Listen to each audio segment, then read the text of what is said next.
პარლამენტის თავმჯდომარის შალვა პაპუაშვილის კომენტარი. საქართველოს დელეგაცია აგრძელებს პარლამენტის კავშირის კონფერენციაში მონაწილეობას. Ქონდა დღეს ასამბლეის ფარგლებში უზბეკეთის პრეზიდენტის მიმართვა და ასევე შესაძლებლობა რომ კოლეგებთან ქონოდა საუბარი, ვაგრძელებთ ორმხრივ შეხვედრებსაც, დღესაც ხვალას გვიქნება ორმხრივ შეხვედრები, როგორც ევროპული ქვეყნების წარმომადგენლებთან, ისე მასპინძელ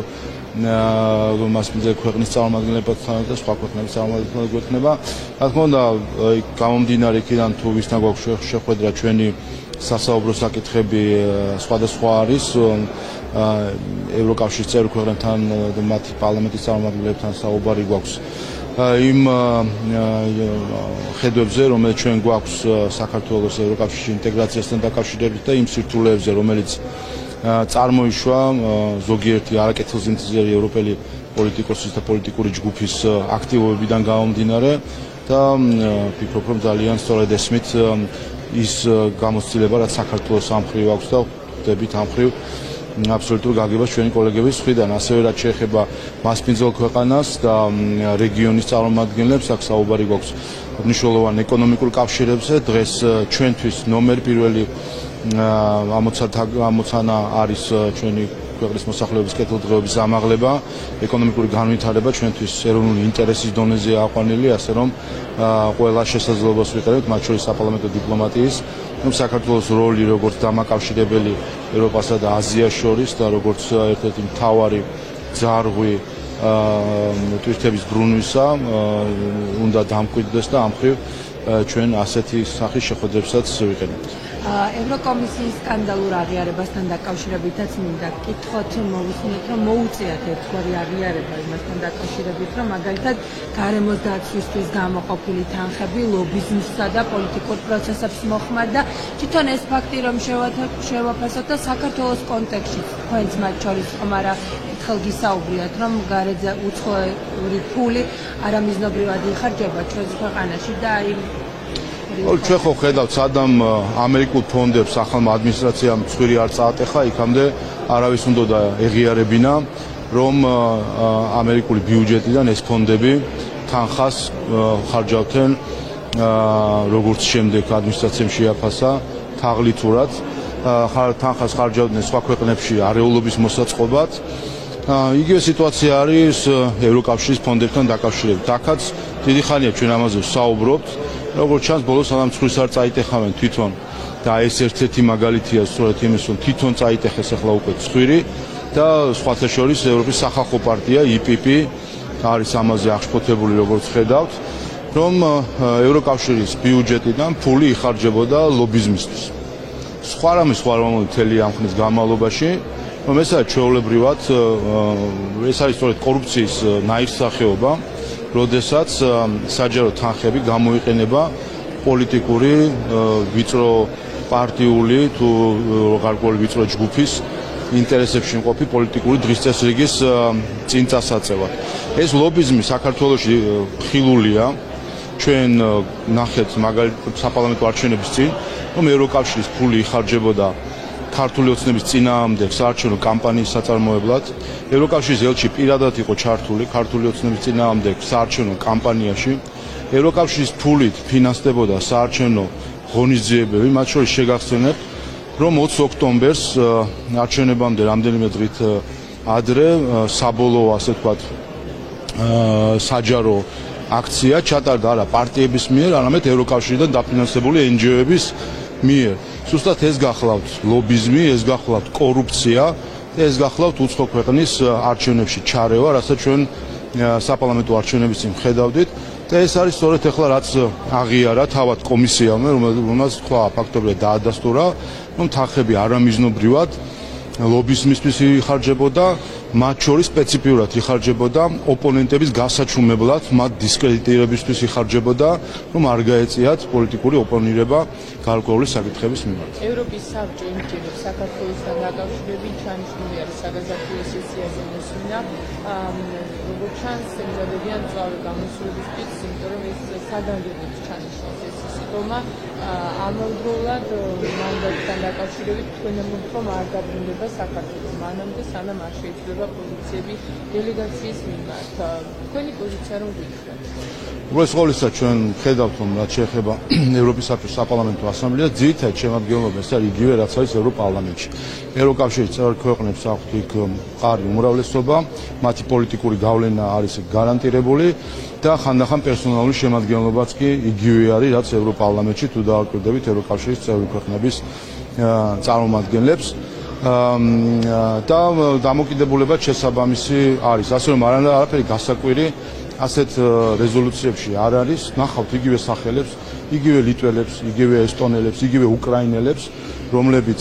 ევროსაბჭოში მანამდეც ქართული ხალხის წინააღმდეგ ცდილობდნენ გარკვეული მექანიზმების ამუშავებას. მათ შორის შეგახსენებთ 2022 წელს ევროსაბჭომ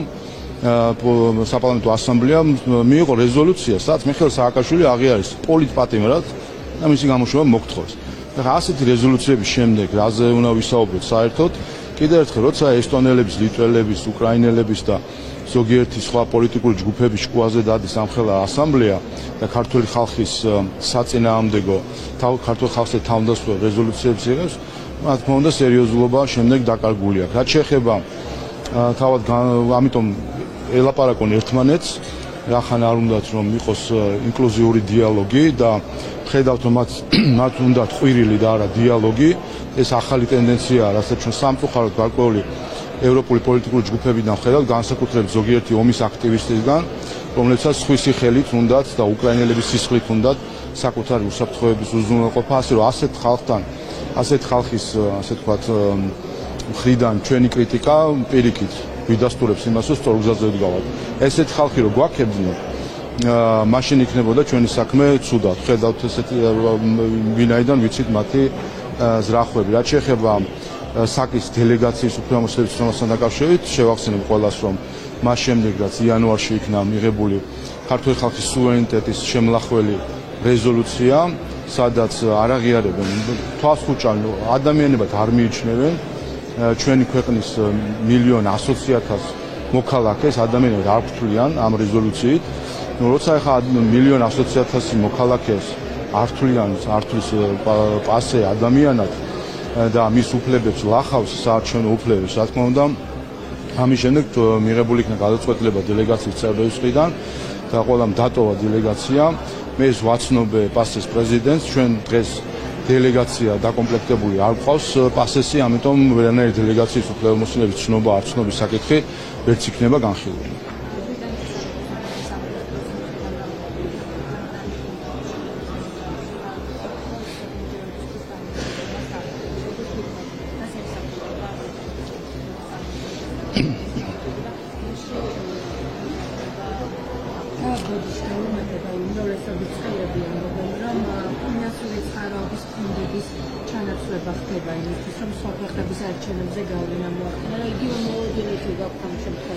ემსახურება ზუსტად იგივე მიზნებს, რასაც ემსახურებოდა მანამდე ამერიკული დაფინანსება, რომელიც ამერიკის შეერთებული შტატების ახალი ადმინისტრაციის ხილებითვე იყო თანხები, რომელიც იხარჯებოდა სხვა ქვეყნების ასარევად ხელისუფლებების ცვლილებისთვის, დესტაბილიზაციისთვის. ამერიკის ახალმა ადმინისტრაციამ ამხილა ეს მავნე პრაქტიკა და ჩარევა სხვა ქვეყნის შიდა საქმეებში, შეწყვიტა ეს დაფინანსება, მაგრამ ხედავთ რომ ასე ვთქვათ, როდესაც სიცარიელი იქმნება, იქ სხვა ძალები ყოველთვის შემდეგ ცდილობენ ამის შევსებას და ეხლა არის ცდილობა რომ შეავსონ გარკვეული ვაკუუმი, ჩაანაცვლონ ამერიკული ფონდები და რაც ადრე აკეთებდნენ ამერიკული ფონდების ხელით, მარჯვენა ხელით, ეხლა მარცხენა ხელით გააკეთონ ბრიტანული თუ სხვა ევროპული ფონდებით. ეს ერთი და მეორე, მე გუშინაც თქვი, მე მაქვს დიდი ეჭვი, რომ ეს არის კორუფციული გრანტი და გამოცხადებული თითქოს ეს არის კონკურსი თავისუფალი. მე ხა აქ სულელი არავინ არ არის და ყველა ძალიან კარგად ხვდებით საბოლოო ჯამში ვის მისცემენ ამ ფულს. ეს წინასწარ მე მაქვს ეჭვი, რომ ეს წინასწარ უკვე ცნობილია, რომ ეს თანხები უნდა მისცენ ისვეთს და მსგავს მილიონერ ორგანიზაციებს, ასე რომ ესეც არის თვალთმაქცობა და კორუფცია, როდესაც უკვე წინასწარ ცნობილია შედეგი და თითქოს რაღაც ღია კონკურენტული კონკურსი ცხადდება და ხა ამას ასე უნდა თუ მოატყუონ ქართული საზოგადოება და მათ შორის ბრიტანელი საზოგადოება, როდესაც წინასწარ ცნობილი შედეგი აქვს და თავის გადასახადის გადამხდელებს უფორმებენ ისე თითქოს კონკურსებია და აბა ნეტა ვინ გაიმარჯვებს და ნეტა ისფედი მიიღებს თუ არა საკმარის ქულებს კონკურსის დროს და აბა იქნება ეს რა ქვია ტუჩების კნეტა და ფრჩხილების კნეტა რომ ვინ მიიღებს და ვინ ვერ მიიღებს ამ გრანტს უკვე აი ეს კლოუნადა რომ იდგმება ასე უსურცხვილოდ ესეც აჩვენებს თავისთავად რომ ასეთი საქმიდან კეთილი ნაყოფი არასდროს არ იქნება.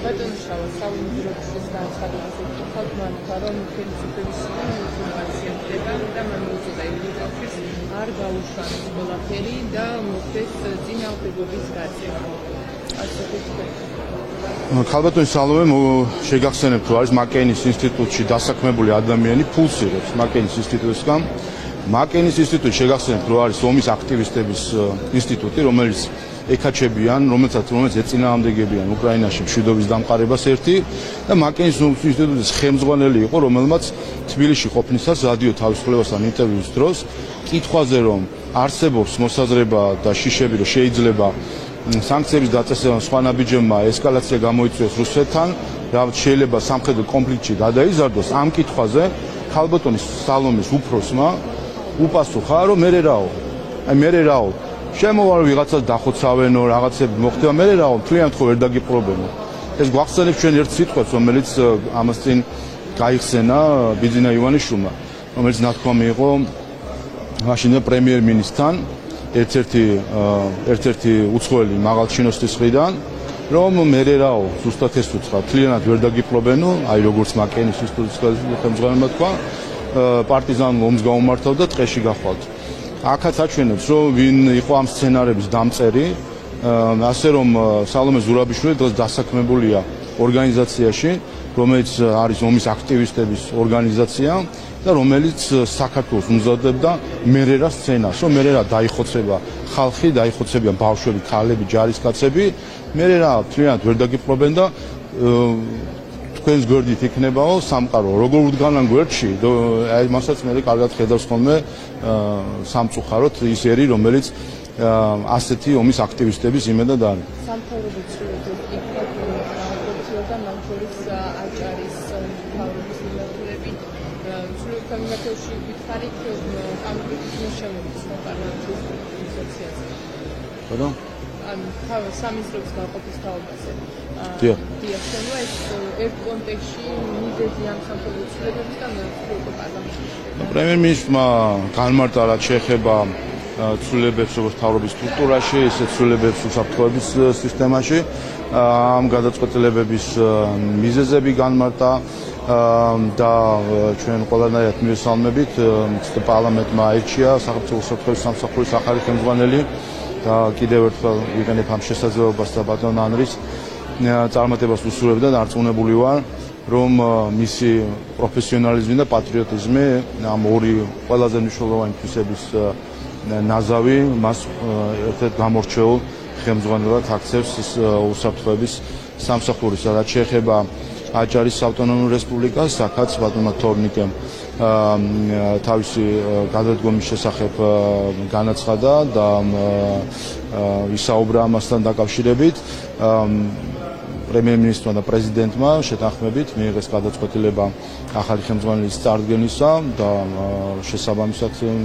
მიდის განხილვები ასე რომ მე მხოლოდ წარმატებას ვუსურვებ ყველას ახალ პოზიციებზე და ასევე დარწმუნებული ვარ რომ როგორც ყოველთვის ეს მხოლოდ აამაღლებს ეფექტიანობას ერთის მხრივ სამთავრობო სტრუქტურებისა და იცით მათ შორის რომ უკვე ინიცირებული არის და ჩვენ მომავალ კვირას განვიხილავთ რეგიონული პოლიტიკის განვითარების სამინისტროს შექმნას და ამ მხრივაც იქნება ეფექტიანობა გაზრდილი რეგიონების მიმართებით. რეგლამენტთან დაკავშირებით ახალი რეგლამენტის პროექტი დღეს ბიუროს მოსწარედინება, რამაც მიმდინარე კვირაში განიხილავენ საკმაოდ ბევრი ცვლილებები შედის ახალ რეგლამენტში, რომ გითხრათ კონკრეტულად რას იმსახურება, რატომ და ეს გააძლიერებს საპარლამენტო საქმიანობას თუ რა მოვადი. მოქმედი რეგლამენტი მიღებული იქნა 2018 წელს, უკვე 7 წელია რაც ეგრეთ რეგლამენტი მუშაობს და პრაქტიკაში ხშირად გამოიყენება, ასე რომ ამ პრაქტიკას ვაგროვებთ არა მხოლოდ პარლამენტის წევრები, არამედ ჩვენი აპარატიც და ამიტომ უკვე ბოლო 2 წელია თითქმის მიდიოდა ამ პრაქტიკის შესწავლა და მუშაობა ახალ რეგლამენტზე. საპროცედურო კომიტეტთან ერთად და პარლამენტის აპარატთან ერთად მე პირადად ხელმძღვანელობდი ამ მუშაობას და ამ სამუშაოს და გვაქვს ახლა პროექტი, რომელშიც არის მნიშვნელოვანი სიახლეები, თუნდაც ის, რომ ყოველ სასესიო კვირას იქნება ინტერპელაცია, რაც შესაძლებლობას მისცემს პარლამენტის წევრებს, ფრაქციებს, რომ ყოველ სასესიო კვირას, თუ კი არსებობს აქტუალური საკითხები, რაც საინტერესო არის, დაიბარონ მინისტრი ან სხვა ანგარიშვალდებული პირი უწყებიდან და გქონდეს ცოცხალი საპარლამენტო დებატები ამ საკითხთან დაკავშირებით. ასევე დროებით კომისიების ინსტიტუტის გაცოცხლება იგეგმება, რაც არის კონსტიტუციური ინსტრუმენტი, რაც რეალურად არ გამოიყენება საპარლამენტო ცხოვრებაში და ნაცვლად ამისა შემოღებული იყო სამუდმივმოქმედი საბჭოები, თემატური მოკვლევა, სხვა ინსტიტუტები, რომელიც უცხო იყო ქართული საპარლამენტო ცხოვრებისთვის და ამიტომაც ის რაც ჩვენს კონსტიტუციაში არის როგორც საპარლამენტო ზედახელობის ინსტიტუტი, ამუშავდება რეალურად და იქნება უფრო დინამიკური საპარლამენტო ცხოვრება. ზოგადად ისიც მინდა თქვა, რომ ტექსტს რაც შეეხება თავად 90%-ზე მეტი იგივე ტექსტი არის, სტრუქტურა არის შეცვლილი, რა თქმა უნდა, ძირითადი პროცედურები რაც არის საკანონმდებლო და ასე შემდეგ, იქ ის ტრადიცია უკვე წლებია მოყვება პარლამენტს და ასე ვთქვათ, გამჯდარი პროცედურები არის. ამიტომ ამ ხრივაც არ იქნება სიახლე როგორც პარლამენტის აპარატის თანამშრომლებისთვის, ისე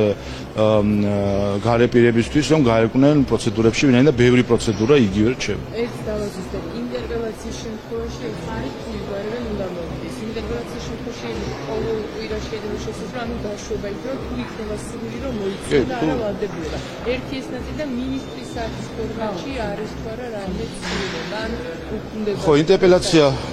და უცხო სიტყვა და მაინც საზოგადოების გასაგებრი იყო, ეს არის სადეპუტატო შეკითხვა არის, რომელიც ფრაქციის ან დეპუტატთა გარკვეული რაოდენობის მხრიდან ეგზავნება პრემიერ-მინისტრს, მინისტრს, სხვადასხვა სიტყვების ხელმძღვანელებს შეიძლება იყვნენ სხვა ანგარიშვალდებული პირები და შემდეგ ადრესატი ვალდებულია, რომ 10 დღის განმავლობაში მოვიდეს პარლამენტში და წერილობითაც და ზეპირადაც პლენარის ხდომის ფარგლებში უპასუხოს ამ კითხვას, რომლის შემდეგაც ასევე დებატები იმართება ამ საკითხთან დაკავშირებით. ამიტომ რა თქმა უნდა, როცა თუ კი ინტერესი არსებობს ამ შემთხვევაში ხდება დაბარება, თავად ამ ინსტრუმენტის ყოველ კვირეულ, ასე ვთქვათ,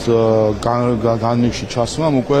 აზრი დაუკარგა მინისტრის საათს როგორც ინსტრუმენტს, რომელიც იცით თქვენ რომ იყო ვინაიდან გაწერილი იყო მთელი წლის განმავლობაში, მოდიოდა ამა თუ იმ სამინისტროს წარმომადგენელი მინისტრი, თქვა სექტემბერში, წინა წლის ანგარიშით და რა თქმა უნდა ამ ხრივ მოძველებული იყო მოსასმენად, შემდეგ მიმდინარე წელსაც საუბრობდა ხოლმე რაღაცას, ამიტომ ამ ხრივ უფრო ასე ვთქვათ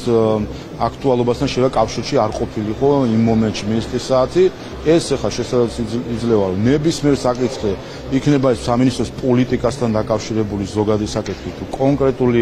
რაიმე პროექტთან დაკავშირებული საკითხი, ნებისმიერ საკითხთან ყოველ სასესიო კვირას იქნება შესაძლებელი რომ იყოს მოწვეული შესაბამისი პირი და გარდა ამისა ინიცირებულ ვარიანტში გვაქვს ასევე და განხილვების დროს კიდე დავაზუსტებ, ჩვენ გვინდა რომ ჩაკეტვა პარასკევთან დაკავშირებითაც მოიხსნას, რომ შესაძლებელი იყოს ავტორის და ადრესატის თან კონსულტაციით, რომ სასესიო კვირის სხვა დღეს ჩაინიშნოს, იმიტომ რომ საპარლამენტო დღის წესრიგიც სესიის პლენარის ხდომის დინამიური არის, სხვადასხვა დროს სხვადასხვა საკითხები გამოდის და ეს უფრო შესაძლებლობას მოგცემს, რომ მოვარგოთ დღის წესრიგს მინისტრის მოსვლა. მოწვევია. ესეც იყო გარკვეული დუბლირება მინისტრის საათსა და პრემიერის ანგარიშის შორის, პრემიერი რა თქმა უნდა გამოდის და მთავრობის და სამინისტროების საქმიანობაზე ანგარიშს აბარებს პარლამენტს, აქედან გამომდინარე ეს დუბლირებაც მოიხსნება მინისტრის საათის გაუქმებით. პრემიერ-მინისტრის ანგარიში რა თქმა უნდა რჩება ივნისში, როგორც ყოველთვის და ეს აქ იქნება ზუსტად შეჯამება მთავრობის და სამინისტროების საქმიანობას.